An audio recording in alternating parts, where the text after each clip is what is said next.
ರಾಗ ಭೈರವಿ. ಯಾಸ ಪದ್ಮಾಸನಸ್ಥ ವಿಪುಲಕಟಿತಟೇ ಪದ್ಮಪತ್ರಾಯತಾಕ್ಷಿ ಗಂಭೀರಾ ವರ್ತನಾಭಿಃ ಸ್ತನಭರನಮಿತಾ ಶುಭ್ರವಸ್ತ್ರೋತ್ತರೀಯ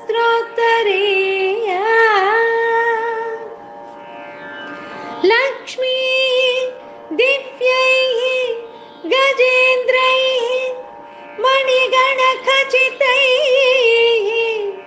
ಸ್ನಾಪಿತಾ ಹೇಮಕುಂಭೈಃ ನಿತ್ಯಂ ಸಾ ಪದ್ಮಹಸ್ತಾ ಮಮ ವಸತು ಗೃಹೇ ಸರ್ವಮಾಂಗಲ್ಯಯುಕ್ತ ಸರ್ವಮಾಂಗಲ್ಯಯುಕ್ತ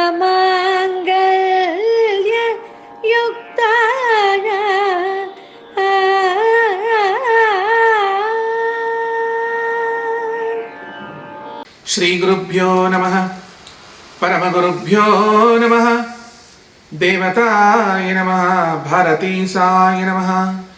ಶುಚಿರ್ಭೂತರಾಗಿ ಸ್ನಾನವನ್ನು ಮಾಡಿ ಆಚಮನವನ್ನು ಮಾಡಿ ಸಂಕಲ್ಪವನ್ನು ಮಾಡಿ ಗುರು ಗಣಪತಿಗಳಿಗೆ ವಂದನೆಯನ್ನು ಮಾಡಿ ತಿಂಗಳಲ್ಲಿ ಬರುವ 2 ಏಕಾದಶಿಯನ್ನು ಮಾಡಲೇಬೇಕು, ಮರೆಯಬಾರದು. ಏಕಾದಶಿ ಮಾಡಲೇಬೇಕು, ಯಾವ ರೀತಿಯಾಗಾದರೂ ಮಾಡಬೇಕು.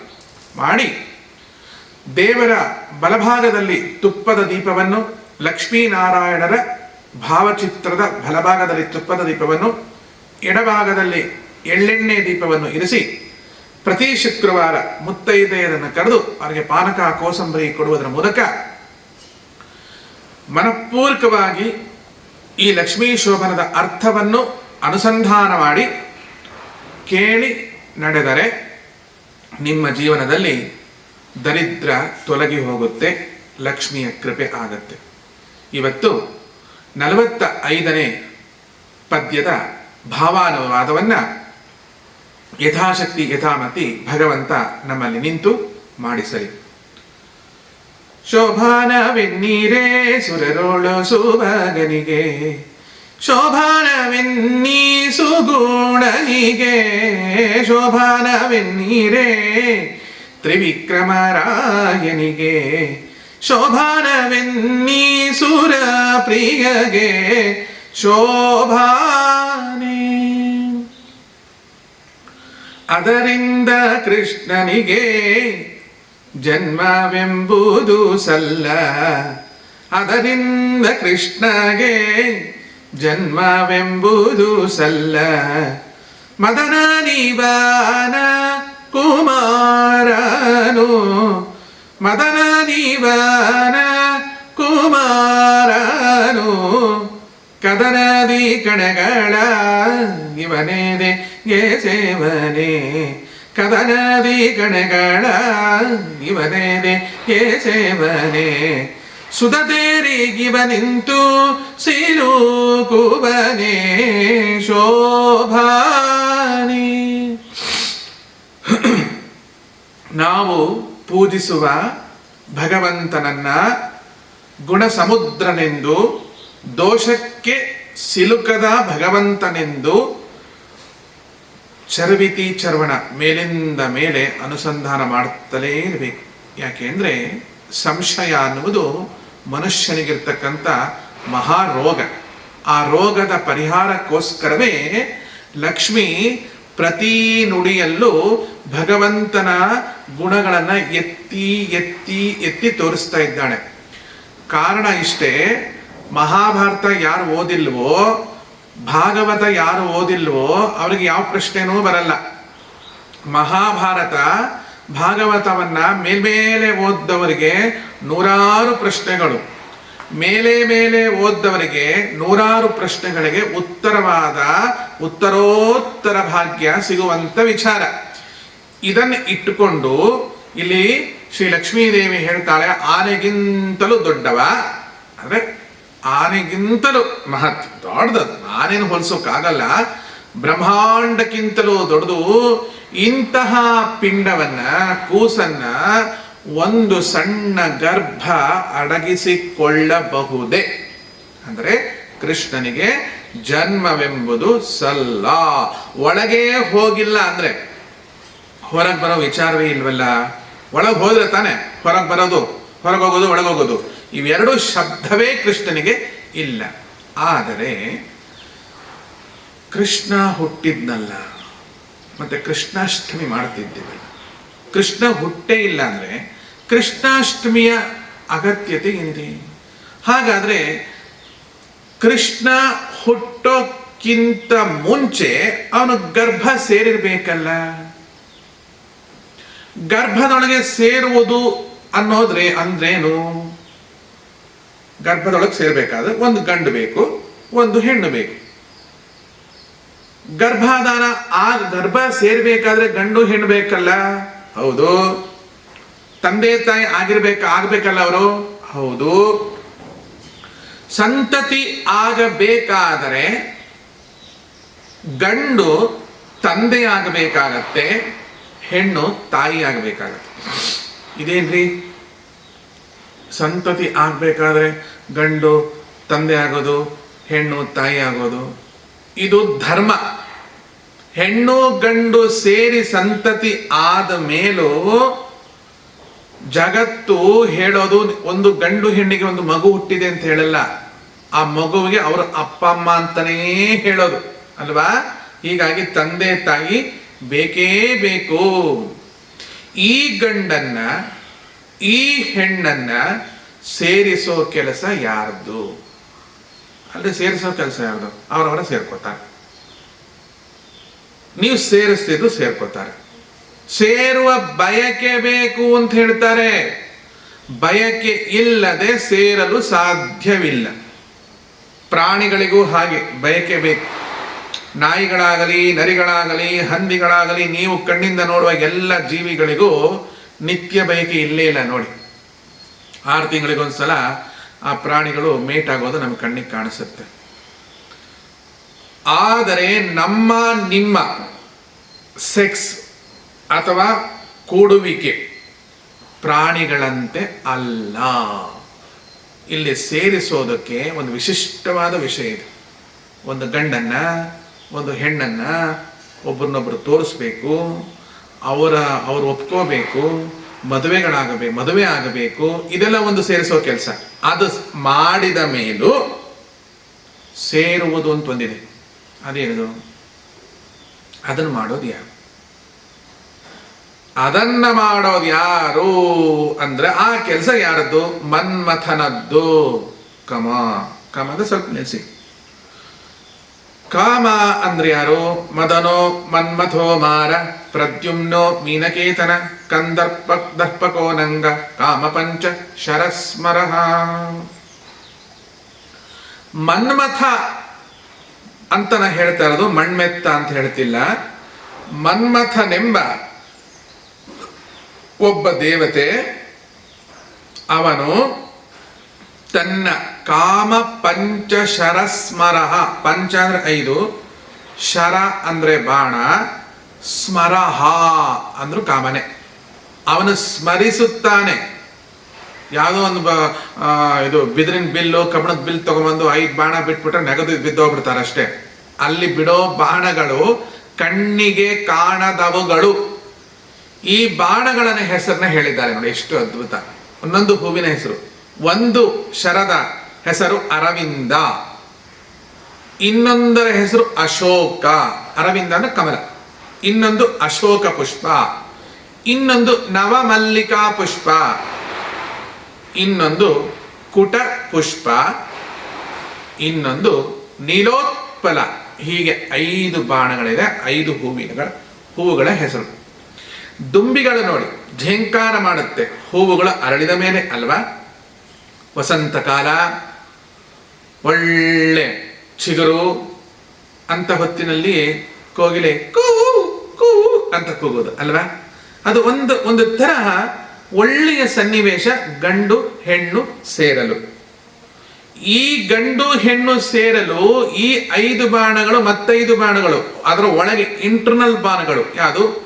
ಉನ್ಮದ ಅಂತ ಒಂದು ಬಾಣ. ಉನ್ಮದ ಅಂದ್ರೇನು? ಒಬ್ಬರನ್ನೊಬ್ಬರು ಪ್ರೀತಿಸಿರ್ತಾರೆ,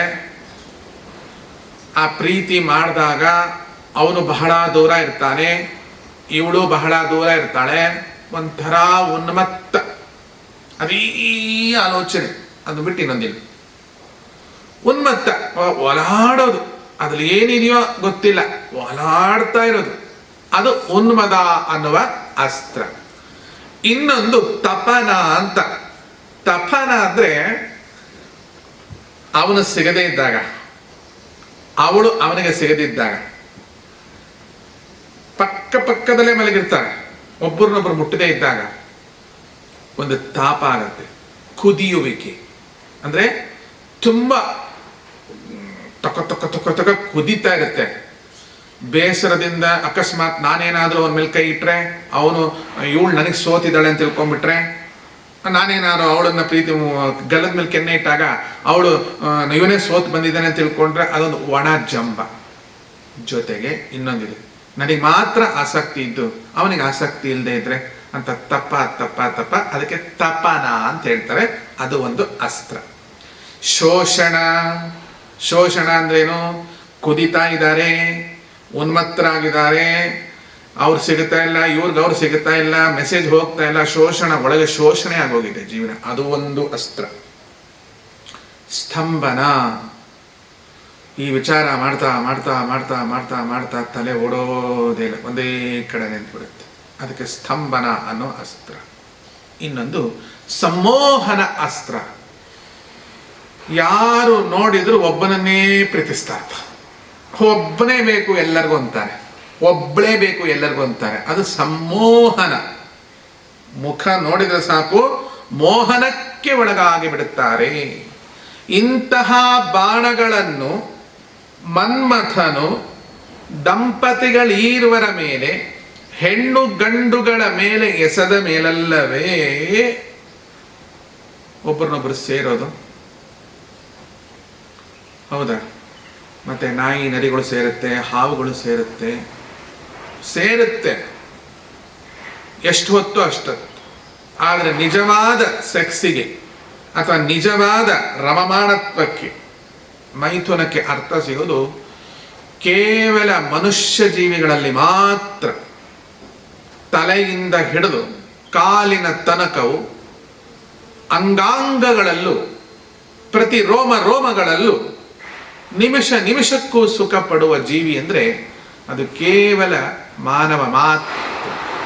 ಹಾವು ಓದಕ್ಕಿರುತ್ತೆ, ಬಳ್ಳಿ ತರ ಬೆಸ್ಕೊಂಡ್ಬಿಡುತ್ತೆ.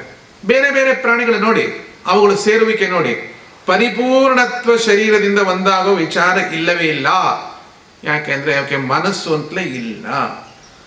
ಹೀಗೆ ಆದ ಮೇಲ್ ಅಲ್ಲವೇ ವೀರ್ಯ ಚಲನೆ ಆಗುವುದು ಅಥವಾ ಧಾತುವಿನ ಬಿಡುಗಡೆ ಆಗೋದು.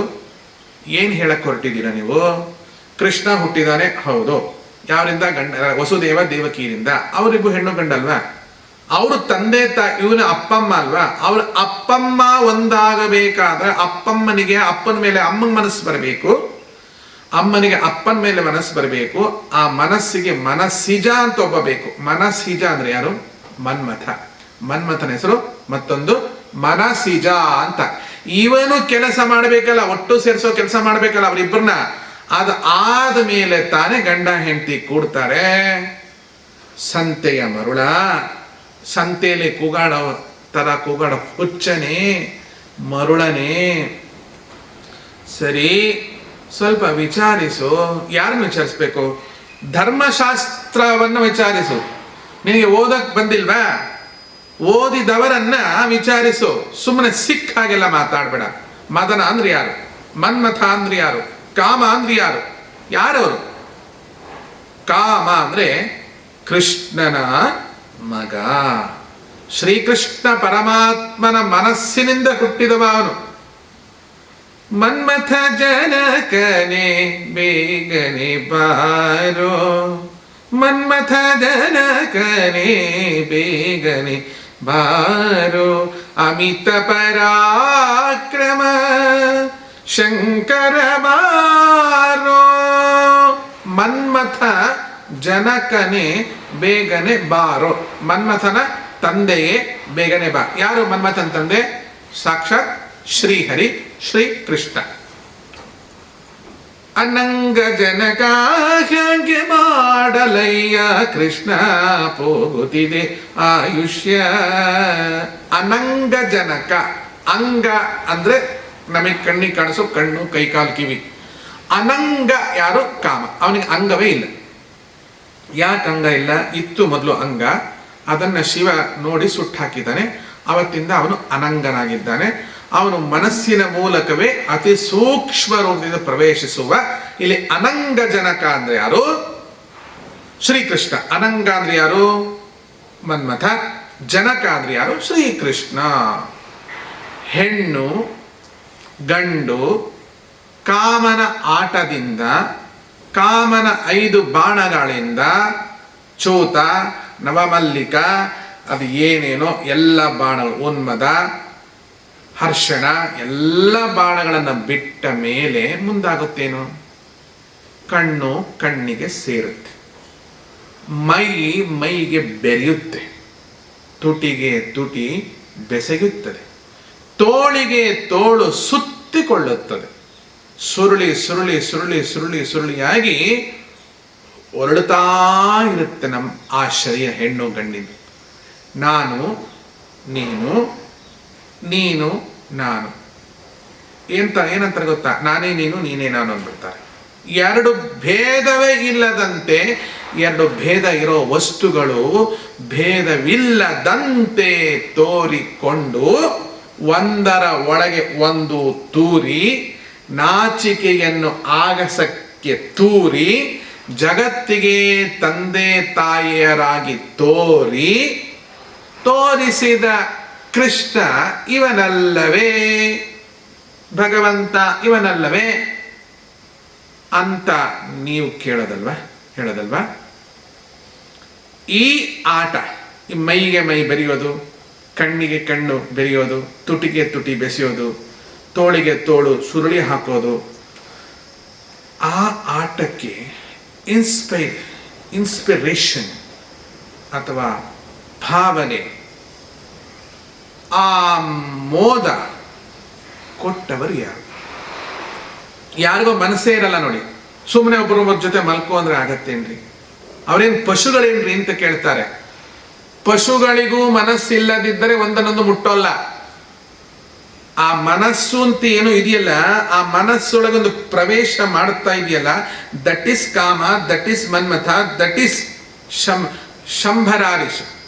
ಅಂದ್ರೆ ಮನಸ್ಸಿದ ಸ್ಮರ ಅವನ ಹೆಸರು. ಆ ಮನ್ಮಥ ಅವರ ಭಾವನೆ ಕೆರಳಿಸದ ಹೊರತು ಅವರಲ್ಲಿ ಕಾಮದ ಉದ್ರೇಕವಾಗಲ್ಲ. ಆಗದ ಹೊರತು ಒಬ್ಬರನ್ನೊಬ್ಬರು ಸೇರದ ಹೊರತು ವೀರ್ಯ ಚಲನೆ ಆಗೋಲ್ಲ. ವೀರ್ಯ ಚಲನೆ ಆಗದ ಹೊರತು ಮಕ್ಕಳಾಗಲಿಕ್ಕೆ ಸಾಧ್ಯತೆನೇ ಇಲ್ಲ. ಹಾಗಾದ್ರೆ ಈ ಮನ್ಮಥ ಹುಟ್ಟಿದ್ದು ಯಾವಾಗ? ಈ ಕಾಮ ಹುಟ್ಟಿದ್ದು ಯಾವಾಗ? ಕೃಷ್ಣ ಹುಟ್ಟಿದ ಮೇಲೆ, ಜೀವಿ ಹುಟ್ಟಿದ ಮೇಲೆ ನೋಡಿ. ಅಲ್ಲ, ಜೀವಿ ಹುಟ್ಟದ ಹೊರತು ಕಾಮ ಹುಟ್ಟೋಲ್ಲ. ಅಯ್ಯ, ಇದೊಳ್ಳೆ ಚೆನ್ನಾಗಿದೆ. ಜೀವಿ ಹುಟ್ಟೋಕ್ಕೆ ಕಾಮನ ಆಟ ಆಗದೆ ಜೀವಿ ಹುಟ್ಟೋಲ್ಲ. ಜೀವಿ ಹುಟ್ಟಿದ್ಮೇಲೆ ಕಾಮ ಹುಟ್ಟುತ್ತೆ, ಕಾಮ ಹುಟ್ಟಿದ್ಮೇಲೆ ಜೀವಿ ಹುಟ್ಟುತ್ತೆ. ಇದೇನಪ್ಪ ಇದು? ಎಂಡ್ಲೆಸ್. ನಮ್ಮವರು ಎಂಡನ್ನ ಲೆಸ್ ಮಾಡಿ ಒಂದು ಎಡ್ ತೋರಿಸಿದ್ದಾರೆ. ಯಾವುದಕ್ಕೆ ಹೆಂಡ್ ಅಂದ್ರೆ ಅದಕ್ಕೊಂದು ಹೆಡ್ ಕೊಟ್ಟಿದ್ದಾರೆ. That is head. ಚತುರ್ಮುಖ ಬ್ರಹ್ಮ, ಅವನ ತಂದೆ ಶ್ರೀಮನ್ ನಾರಾಯಣ.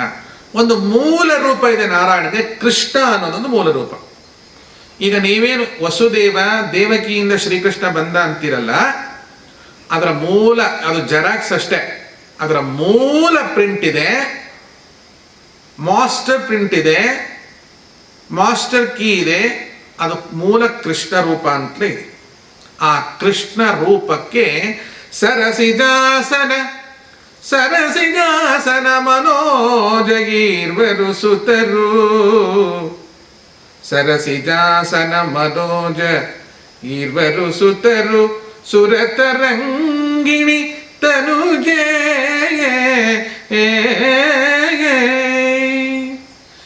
ಇದನ್ನ ಮೊನ್ನೆ ಒಬ್ರು ಯಾರೋ ಹಾಡಿದ್ರು.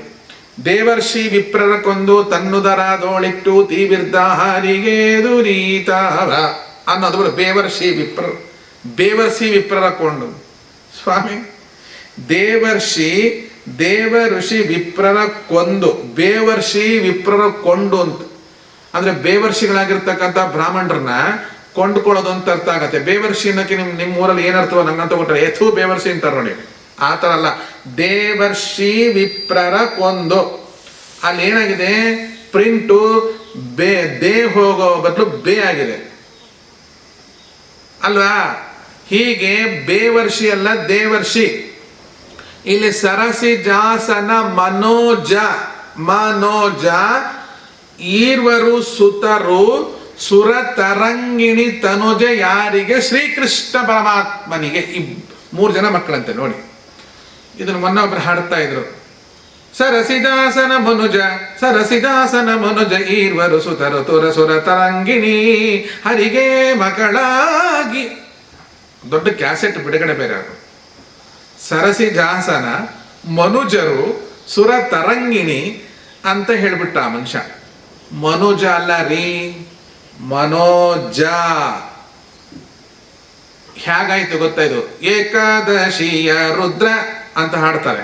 ಏಕಾದಶಿಯ ರುದ್ರ ಏಕಾದಶಿ ದಿವಸ ಯಾವ ರುದ್ರ ಬರ್ತಾನೆ ಅವತ್ತು ನೀವೇ ರುದ್ರ ಲಬಲಬ ಬಾಯ್ ಬಡ್ಕೊಳ್ಳೋದು, ಹಸುವೋ. ಏಕಾದಶಿಯ ರುದ್ರ ಅಲ್ಲ, ಏಕಾದಶ ರುದ್ರ. ಶಿವ, ಶಂಭು, ಪಿನಾಕಿ, ಗಿರೀಶ, ಹರ, ಸ್ಥಾಣು, ಭರ್ಗ, ಭೈರವ, ಸದಾಶಿವ, ಕಪಾಲಿ, ಈಶ್ವರ 11 ಜನ ರುದ್ರರಿದ್ದಾರೆ. ಏಕಾದಶ ರುದ್ರರು ಅಂತ ಹೇಳಬೇಕೇ ವಿನಃ ಏಕಾದಶಿಯ ರುದ್ರ ಅಲ್ಲ. ಏಕಾದಶಿಯು ನೀನು ಭದ್ರ ಅಂತ ಅಷ್ಟೇ ಅರ್ಥ, ರುದ್ರ ಅಲ್ಲ. ಹಾಡು ಹೇಳಬೇಕಾದ ಏಕಾದಶಿಯ ರುದ್ರ, ಏಕಾದಶಿ ದಿವಸ ಏನ್ ರುದ್ರ? ಲಭೋ ಭದ್ರ. ಏಕಾದಶಿಯ ರುದ್ರ ಎಂದ ಹಾಗೆ ಸರಸಿದಾಸನ ಮನುಜ ಈರ್ವರು ಅಲ್ಲ, ಸರಸಿದಾಸನ ಮನೋಜ ಈರ್ವರು ಸುರತರಂಗಿಣಿ ತನುಜೆ ಅಂತ ಹೇಳಿದ್ರು. ಏನಿದ್ರರ್ಥ? ಸರಸಿಜ ಆಸನ. ಸರಸಿಜ ಅಂದ್ರೇನು? ಸರಸ್ಸು ಅಂದ್ರೆ ನೀರು, ಜ ಅಂದ್ರೇನು? ಜನಿಸಿದ್ದು, ನೀರಿಂದ ಜನಿಸಿದ್ದು. ಯಾವುದು? ಕಮಲ. ಆಸನ ಅಂದ್ರೆ ಯಾನು? ಆ ಕಮಲವನ್ನೇ ಆಸನವನ್ನಾಗಿ ಇಟ್ಟುಕೊಂಡವ ಸರಸಿಜಾಸನ. ಬ್ರಹ್ಮ, ಚತುರ್ಮುಖ ಬ್ರಹ್ಮ. ಮನೋಜ, ಮನಸ್ಸಿನಿಂದ ಜನಿಸಿದವ ಮನುಜ ಅಂತ ನೀವು ಹೇಳಿದ್ದು ಹಿಂದೆ. ಮನುಜ ಅಂದ್ರೆ ಮನುಷ್ಯ ಅಷ್ಟೇ. ಮನೋಜ, ಮನಸ್ಸಿನಿಂದ ಜನಿಸಿದವ ಯಾರು? ಕಾಮ. ಹಾಗಾಗಿ ಅವನ ಹೆಸರು ಮನಸ್ಸಿಜ ಅಂತ. ಪರಮಾತ್ಮನ ಮನಸ್ಸಿನಿಂದ ಜನಿಸಿದವ ಮನೋಜ. ಪರಮಾತ್ಮನ ನಾಭಿ ಕಮಲದಿಂದ ಸರಸಿಜ. ಅಲ್ಲಿ ನೀರು ಯಾವುದು? ನಾರ, ಅಯನ. ನಾರ ಅಂದ್ರೇನು? ನೀರು. ಅಯನ ಅಂದ್ರೆ ಆಶ್ರಯ. ಜ್ಞಾನಾನಂದಮಯಾಗಿರ್ತಕ್ಕಂಥ ಜಲದಲ್ಲಿ, ಚಿನ್ಮಯವಾದ ಕಮಲದಲ್ಲಿ 4 ಮೊಗದವ ಹುಟ್ಟಿದ ಅವನು ಸರಸಿದಾಸನ. ಮತ್ತೊಬ್ಬ ಮನೋಜ ಅಂದ್ರೆ ಚತುರ್ಮುಖ ಬ್ರಹ್ಮ, ಶ್ರೀಕೃಷ್ಣನ ಉದರದಿಂದ ಹುಟ್ಟಿದ. ಮನೋಜ ಅಂದ್ರೆ ಮನ್ಮಥ, ಮಣ್ಮೆತ್ತ ಅಲ್ಲ, ಮನ್ಮಥ, ಕಾಮ, ಸೆಕ್ಸಿನ ಮೂಲ ದೇವತೆ ಅವನು ಶ್ರೀಮನ್ನಾರಾಯಣ.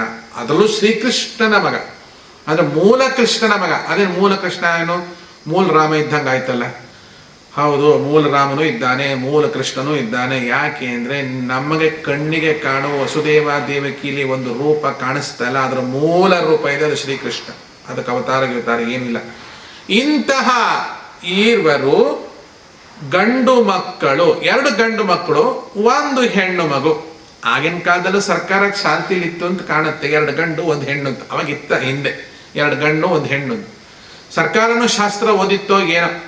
2 ಗಂಡು 1 ಹೆಣ್ಣು, 2 ಕೀರ್ತಿಗೆ 1 ಆರತಿಗೆ ಅಂತ. 2 ಕೀರ್ತಿ ಬರ್ಬೇಕಲ್ಲ. ಯಾವ್ದು 2 ಕೀರ್ತಿ? ಒಂದು ಸೂರ್ಯನ ಕೀರ್ತಿ, ಒಂದು ಚಂದ್ರನ ಕೀರ್ತಿ. ಆ ಸೂರ್ಯ ಚಂದ್ರಾರ್ಕ ಪರ್ಯಂತ ನೀವು ಸುಖವಾಗಿ ಇರಿ ಅಂತ ಆಶೀರ್ವಾದ ಮಾಡ್ತಾ ಇದ್ರು. ಹಾಗಾಗಿ ಭರತನಾಟ್ಯ ಕಲಾವಿದರು ಏನ್ ಮಾಡ್ತಾ ಇದ್ರು ಅಂದ್ರೆ, ಬಲಭಾಗದಲ್ಲಿ ಸೂರ್ಯಂದು ರೌಂಡ್ ಒಂದು ಬಿಲ್ಲೆ ಹಾಕೋತಾರೆ, ಎಡಭಾಗದಲ್ಲಿ ಚಂದ್ರನ ಬಿಲ್ಲೆ ಹಾಕೋತಾರೆ. ಇದರ ಅರ್ಥ ಏನು? ನಮ್ಮ ಇಡೀ ಶರೀರದಲ್ಲಿ 72,000 ನಾಡಿಗಳಿದೆ. ಬಲಭಾಗದ ನಾಡಿಗಳೆಲ್ಲ ಸೂರ್ಯ ನಾಡಿಗಳು, ಎಡಭಾಗದ ನಾಡಿಗಳೆಲ್ಲ ಚಂದ್ರ ನಾಡಿಗಳು. ಈ ಪರಿಪೂರ್ಣವಾದ 72,000 ನಾಡಿಗಳು ಚೆನ್ನಾಗಿ ವರ್ಕೌಟ್ ಆಗಲಿ ನಿನ್ನಲ್ಲಿ, ಅಲ್ಲಿ ತನಕ ಚೆನ್ನಾಗಿ ಉಸಿರಾಡ್ಕೊಂಡಿರು ಅಂತ ಒಂದು ಯೋಗಶಾಸ್ತ್ರ. ಇನ್ನೊಂದು, ಈ ಸೂರ್ಯ ಈ ಚಂದ್ರ ಇರೋ ತನಕ, ಅಂದ್ರೆ ಜಗತ್ ಮುಳುಗೋ ತನಕ ನೀನಿರುವಂತ ಅರ್ಥ ಅಲ್ಲ, ನಿನ್ನ ಕೀರ್ತಿ ಇರಲಿ ಅಂತ. ನಿನ್ನ ಅಪಕೀರ್ತಿ ತೊಲಗಿ ಹೋಗಲಿ. ಹಾಗಾಗಿ ಸರಸಿಜಾಸನ ಬ್ರಹ್ಮದೇವರು, ಮನೋಜ ಮನ್ಮಥನು ಈರ್ವರು ಇಬ್ರೇ ಗಂಡು ಮಕ್ಕಳು. ಅಮರತರಂಗಿಣಿ ತನುಜೇ, ಅನುಜೆ ಅಂದ್ರೆ ಬೇರೆ, ತನುಜೆ ಅಂದ್ರೆ ಬೇರೆ. ತನುಜೆ ಅಂದ್ರೆ ತನ್ನ ಶರೀರದಿಂದ ಹುಟ್ಟಿದವಳು, ಪರಮಾತ್ಮನ ಶರೀರದಿಂದ ಹುಟ್ಟಿದವಳು ತನುಜೆ. ಯಾರು? ಗಂಗಾದೇವಿ. ಅಮರ ತರಂಗಿಣಿ ತನುಜೆ, ಅವಳು ಗಂಗಾದೇವಿ. ಅವಳು ಬ್ರಹ್ಮನಿಗೆ ಮತ್ತು ಮನ್ಮಥನಿಗೆ ಏನಾದ್ಲು? ಅಕ್ಕನೋ ಅಥವಾ ತಂಗಿನೋ. ಬ್ರಹ್ಮದೇವರು ತುಂಬಾ ದೊಡ್ಡವರಾಗಿದ್ರೆ ತಂಗಿ ಆಗ್ತಾಳೆ, ಮನೋಜ ಸಣ್ಣವನಾಗಿದ್ರೆ ಅಕ್ಕ ಆಗುತ್ತಾಳೆ. ಇವರೆಲ್ಲರಿಗಿಂತ ಹಿರಿಯವಳಾಗಿದ್ರೆ ಅವರಿಬ್ರಿಗೂ ಅಕ್ಕ ಆಗಿರ್ತಾಳೆ. ಯಾರಿಗಾದ್ರೂ ಆಗಿರ್ಲಿ, ಅವಳು ನಮಗೆ ಪಕ್ಕ ಇರಲಿ, ನಮಗೆ ಪಕ್ಕ ಇರಲಿ, ನಮಗೆ ಪಕ್ಕ ಇರಲಿ ಅಂದ್ರೆ ನಾವು ಹರಿದ್ವಾರದಲ್ಲಿ ಇರಬೇಕು ಅಂತ ಅರ್ಥ. ಗಂಗಾ ನದಿ ಎಲ್ಲಿದೆಯೋ ನಾವು ಅಲ್ಲಿರ್ಬೇಕು. ಆ ಅಮರ ತರಂಗಿಣಿ ಪಕ್ಕ ನಮ್ಗೆ ಪಕ್ಕ ಇರಲಿ. ಇಂತಹ ಕಾನೂನು ಅಲ್ಲಿಂದ ಬಂದಿತ್ತು ಅಂತ ಕಾಣುತ್ತೆ. ಮುಂದೆ ಅದು 2ಕ್ಕೆ ಬಂತು, ಆಮೇಲೆ ಇದು 1ಕ್ಕೆ ಬಂದಿದೆ. ಈಗ 1 ಬೇಡ ಅಂತ ಆಗಿ ಹೋಗಿದೆ ಬಿಡಿ, ಅದೆಲ್ಲ ನಮ್ಗೆ ಬೇಕಾದ ವಿಚಾರವಿಲ್ಲ. ಹಾಗಾದ್ರೆ ದೇವರು ಯಾರ ಮಗ? ದೇವರು ಯಾರದ್ದೋ ಮಗ ಅಂತ ನೀವು ಹೇಳ್ತಾ ಇದ್ದೀರಲ್ಲ. ದೇವಕಿ ವಸುದೇವ ಅವರ ಮಗ. ಆ ದೇವಕಿ ಹೆಣ್ಣು, ವಸುದೇವ ಗಂಡು, ಇಬ್ರು ಒಟ್ಟು ಸೇರ್ಬೇಕಾದ್ರೆ ಅವ್ರಿಗೊಂದು ಮನಸ್ಸು ಬೇಕು. ಆ ಮನಸ್ಸು ಬೇಕಾದ್ರೆ ಆ ಕೆಲಸವನ್ನ ಯಾರು ಮಾಡಬೇಕು? ಮನ್ಮಥನು ಮಾಡಬೇಕು, ಪ್ರೇರಕನಾಗಿರಬೇಕು. ಅವರಲ್ಲಿ ಕಾಮೋದ್ದೀಪನ ಆಗಬೇಕಲ್ಲ. ಕಾಮ ಹುಟ್ಟದೆ ಒಬ್ಬರೊಬ್ಬರು ಮುಟ್ಟೋದೇ ಇಲ್ವಲ್ಲ. ಆ ಮುಟ್ಟೋ ಸಾಧನವೇ ಕಾಮವಲ್ಲವೇ? ಅದು ಪ್ರೇಮ ಅಲ್ವಾ? ಮೊದಲು ಪ್ರೇಮ ಇರಬೇಕು, ಆಮೇಲೆ ಕಾಮ ಬರುತ್ತೆ. ಕೆಲವರಿಗೆ ಪ್ರೇಮ ಇರೋದಿಲ್ಲ, ಬರೀ ಕಾಮನೇ ಇರುತ್ತೆ, ಕಾಮನೇ ಇರುತ್ತೆ. ಅದು ಮುಂದೆ ಕಾಮ ಆಗ್ಬಿಡುತ್ತೆ, ಅದು ಮುಂದೆ ಫುಲ್ ಸ್ಟಾಪ್ಗೆ ಹೋಗೋದೇ ಇಲ್ಲ. ಅದು ಉರಿಯುವ ಜ್ವಾಲಾಗ್ನಿಯಂತೆ ಅವರ ಜೀವನ ಸುಟ್ಟು ಹೋಗುತ್ತದೆ. ಹೀಗಾಗಿ ಕೃಷ್ಣ ಹುಟ್ಟುವಾಗ ಕಾಮನು ಇರಲಿಲ್ಲ ಎಂದಾಯ್ತು. ಯಾಕೆ ಹೇಳಿ? ಕೃಷ್ಣ ಹುಟ್ಟಿದ ಮೇಲಲ್ವಾ ಅವನಿಗೆ ಇವರಿಬ್ರು ಹುಟ್ಟೋದು. ಯಾರು? ಬ್ರಹ್ಮದೇವರು, ಸರಸಿಜಾಸನ, ಮತ್ಯಾರು? ಮನೋಜ, ಅಮರ ತರಂಗಿಣಿ. ಇದು ಪ್ರಶ್ನೆ ಬರುತ್ತಲ್ವಾ? ಅಲ್ಲೊಂದು ಸಮಸ್ಯೆ ಇದೆ. ಏನ್ ಸಮಸ್ಯೆ ಅಂತಂದ್ರೆ, ಹೌದಪ್ಪ ನೀನ್ ಹೇಳಿದ್ರಿ, ಸಂತೋಷ. ವಸುದೇವ, ದೇವಕಿ, ಕೃಷ್ಣ ಇವ್ರಿಗಿಂತ ಅದೆಷ್ಟೋ ಅವ್ರಿಗೆ ಕಂಸ ಮತ್ತೆ ಅವರೆಲ್ಲ ಏನು ಕಾಮ ಇಲ್ಲದೆ ಹುಟ್ಟಿದಾರ? ಸುಮ್ಮನೆ ಮೂಗಿಂದ ಹುಟ್ಟಿದಾರ, ಕಣ್ಣಿಂದ ಹುಟ್ಟಿದಾರ, ತಲೆಯಿಂದ ಹುಟ್ಟಿದಾರ? ಕಾಮ ಅಂತ ಇರಲೇಬೇಕಲ್ಲಪ್ಪ. ಕೃಷ್ಣ ಹುಟ್ಟೋ ತನಕ ಕಾಮ ಹುಟ್ಟಿಲ್ಲ ಅಂದ್ರೆ ಏನ್ ಅರ್ಥ ಇದು? ಅದ್ರ ಅರ್ಥ ಅದಲ್ಲ, ಮುಂದೆ ಬಿಡಿಸಿ ಹೇಳ್ತಾರೆ. ಏನದು? ಅದರಿಂದ ಕೃಷ್ಣಗೆ ಜನ್ಮವೆಂಬುದು ಸಲ್ಲ, ಮದನನು ಇವನ ಕುಮಾರನು. ಎಷ್ಟೇ ಜನ್ಮವನ್ನ ತಗೊಂಡಿರ್ಲಿ, ಅವತಾರ ಮಾಡಿರ್ಲಿ, ಪ್ರತಿ ಅವತಾರದಲ್ಲೂ ಮನ್ಮಥನ ತಂದೆ ಕೃಷ್ಣನೇ. ಪ್ರತಿ ಅವತಾರದಲ್ಲೂ ಚತುರ್ಮುಖ ಬ್ರಹ್ಮನಿಗೆ ತಂದೆ ಶ್ರೀ ಕೃಷ್ಣನೇ, ಶ್ರೀಹರಿ. ಇಲ್ಲೊಂದು ಪ್ರಶ್ನೆ ಹೇಳುತ್ತೆ. ಏನು ಅಂದ್ರೆ, ಅವನು 5 ಬಾಣಗಳನ್ನ 2 ಬೇರಾದ ಜೀವಿಗಳನ್ನ ಬೇರು ಸಮೇತ ಕಿತ್ತು ಕಸಿ ಮಾಡುವವ. ಈ ಕಸಿ ಮಾಡೋದು ಅಂತ ಹೇಳ್ತಾರೆ ನೋಡಿ, ಯಾವುದೋ ಗಿಡಕ್ಕೆ ಯಾವುದೋ ಗಿಡಂತ ಕಟ್ಟಿ ಕಸಿ ಮಾಡ್ತಾರಲ್ವ. 2 ಬೇರಾದ ಬೇರುಗಳನ್ನು ಕಿತ್ತು ಒಂದೆಡೆ ತಂದು